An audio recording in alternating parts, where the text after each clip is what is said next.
नाज़िर पासे वांखे अपडेट कंदालू कंबर भरसा कोट जीअण अबड़ो में नूर वाह शाख मां नौजवान सरताज कोरकाणी जो लाश हथायो आहे। अहम ख़बर है वांखे अपडेट कंदालू त कंबर भरसा कोट जीअण अबड़ो में नूर वाह शाख मां नौजवान सरताज कोरकाणी जो लाश हथायो आहे। एक दफ़ो ॿीहर वांखे अपडेट कंदालू कंबर भरसा कोट जीअण अबड़ो में नूर वाह शाख मां नौजवान सरताज कोरकाणी जो लाश हथायो आहे।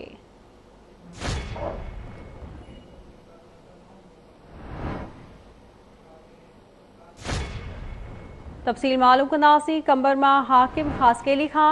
जी हाकिम, कहिड़ा अपडेट्स आहिनि, आगाह कजो।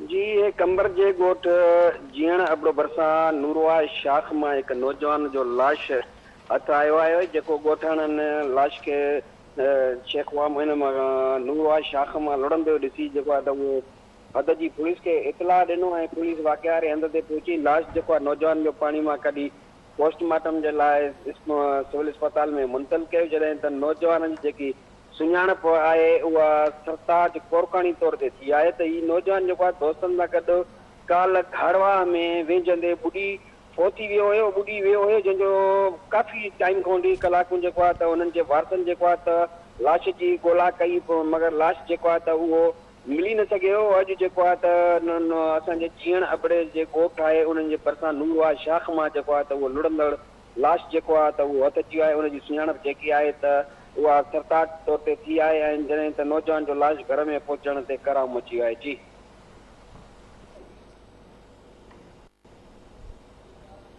बड़ी मेहरबानी वां जी अपडेट करण लाइ।